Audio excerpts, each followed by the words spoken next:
Oke, ini menarik juga tentang Raja Jayabaya dari Kerajaan Kediri.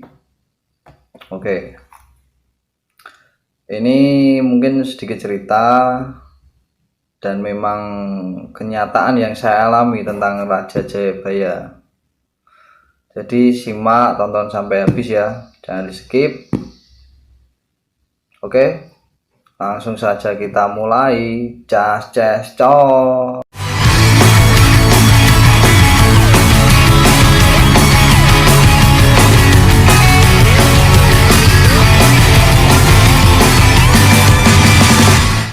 Oke, Raja Jayabaya dari Kerajaan Kediri.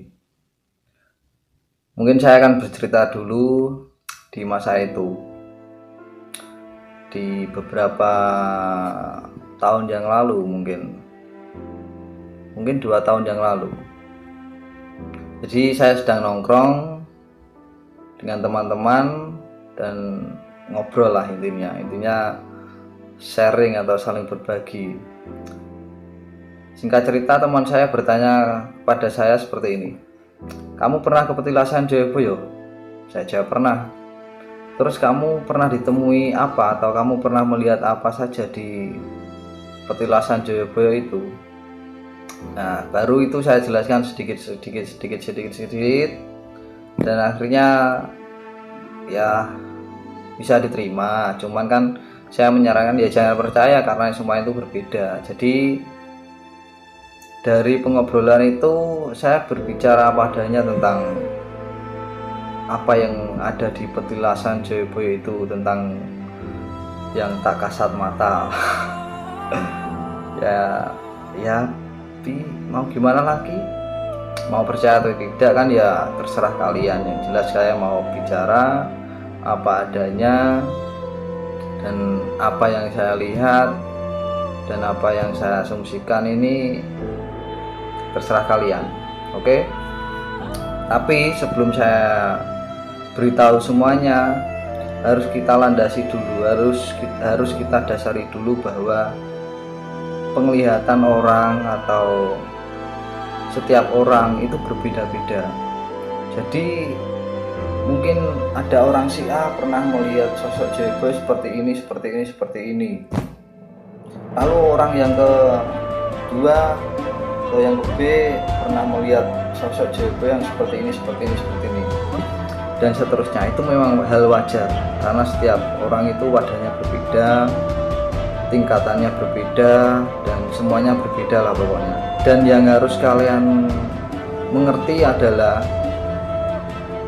semisal gini, sosok Jayabaya itu adalah raja, tapi waktu dia muncul atau waktu dia menampakkan diri kepada seseorang itu juga berbeda penampilannya. Jadi kalian kalau mendengar penjelasan dari si A, Jayabaya itu wajahnya seperti ini, pakaiannya seperti ini, dan tampilannya seperti ini, lalu si B berkata enggak, Jayabaya itu penampilannya seperti ini, kalian jangan menyalahkan dan kalian jangan membenarkan, dan kalian harus mewajarkan, netral. Intinya tetap netral karena landasan kita adalah itu. Setiap orang ditemui pasti berbeda, setiap orang yang bisa melihat pasti juga berbeda. Dan si Raja Jayabaya itu muncul atau memunculkan diri itu pasti penampilannya juga berbeda di setiap orang dan gak semuanya sama. Jadi landasannya itu, kita harus mendasari tentang itu dulu agar kita tidak saling membenarkan atau saling menyalahkan dari pihak-pihak yang lain. Oke? Jadi seperti ini, dari pertanyaan teman saya, pernah ke Petilasan Jayabaya, pernah ditemui apa atau pernah melihat apa? Oke, langsung saya jawab saja. Jadi waktu itu saya berdua kalau nggak salah, tapi teman saya di depan gerbang. Saya masuk, tanya kepada juru kunci, Pak, apakah boleh saya masuk? Ya nak, silahkan masuk. Lalu saya masuk dan berdoalah. Intinya ya seperti itulah, kita kan masing-masing mempunyai pemahaman sendiri tentang doa atau mendoakan atau hal-hal yang lain, kita persepsikan sendiri-sendiri dan saya tidak mengungkapkan. Tapi di saat pertengahan waktu saya duduk di situ di tempat petilasan Joyoboyo itu, tiba-tiba ada muncul sosok yang besar, mungkin tingginya, kalau tinggi mungkin sekitar 6 meter ya, mungkin sekitar 6 meter, dan wajahnya itu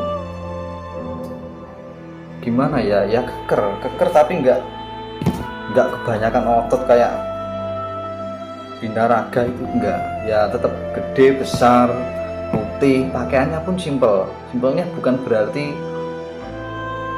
pakaian biasa, enggak, jadi juga bukan pakaian kerajaan, pakaiannya simpel lah, kayak bukan raja tapi menandakan bahwa itu raja ada. Jadi pakaiannya mungkin gini ya, saya jelaskan satu persatu.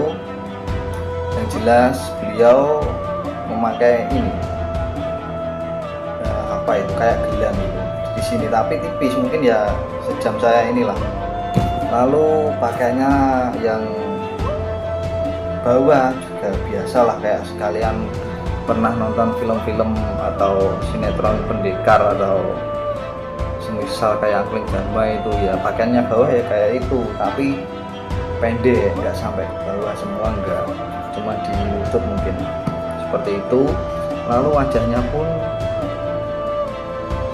menarik, beda jauh sama yang pernah ditampilkan di situs-situs internet atau website atau sampai cari di Google lah, wajah Joyoboyo pasti yang muncul yang seperti ini.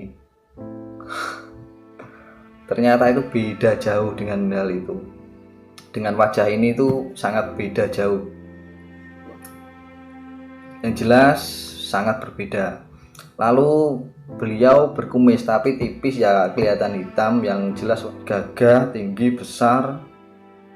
Ukurannya tingginya waktu itu mungkin sekitar 6 meter dan pakaiannya simpel,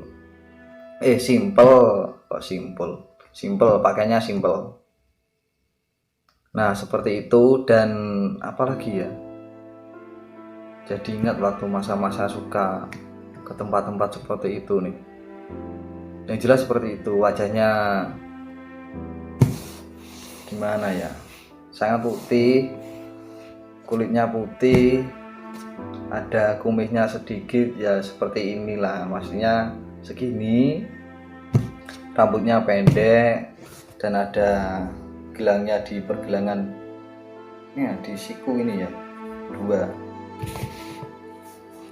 Dan pakaian bawahnya pun biasa kayak di TV-TV waktu sinetron Angkling Dharma atau film-film pendekar itu. Dan ini kalungnya simpel, bawah agak ke bawah sedikit gini, jadi ini simpel, bawah sedikit gini, sudah cuman itu saja. Jadi kalau saya pikir apa ya ini, tapi kenapa kok muncul padahal saya tidak meminta untuk muncul. Yang jelas saya pernah ditemui seperti itu dan saya meyakini bahwa wah ini sosok Joyoboyo. Jadi setelah waktu itu saya menyimpulkan bahwa itu sosok Joyoboyo. Itu sangat, wah ini keren, ini saya pernah ditemui ini, wah keren ini. Jadi seperti itu. Kalau kalian pernah melihat atau pernah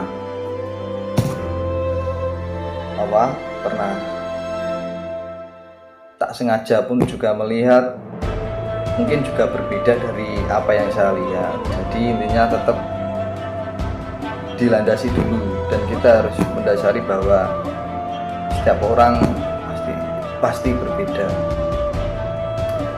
Cara melihatnya kita kan memang berbeda. Lalu mereka, si raja itu pun muncul di hadapan kita itu pun tampilannya juga pasti berbeda. Yang jelas itu kalian harus mendasari itu Jadi tidak ada bentrok antara si A si B yang pernah melihat wajah seperti ini, pernah melihat tampilan seperti ini, lalu kalian mendengarkan, lalu kalian bingung mau mana yang benar. Kalian harus mempunyai kesimpulan bahwa itu wajar karena kita semua berbeda. Mereka pun makhluk-makhluk seperti itu muncul atau mewujudkan diri kepada kita itu dengan penampilan yang berbeda juga. Kalian harus sadar tentang itu, kalian harus menyadari tentang hal itu, jadi hal wajar. Oke, jangan sampai bermusuhan. Oke, cuman itu saja yang pernah saya lihat. Mungkin di video selanjutnya saya akan cerita lagi tentang Jayabaya atau hal yang lain lah. Yang jelas seperti itu. Terima kasih sudah mau mendengarkan. Terima kasih untuk kalian semua. Kalau ada salah kata saya minta maaf ya. Terima kasih untuk segalanya. Oke, terima kasih.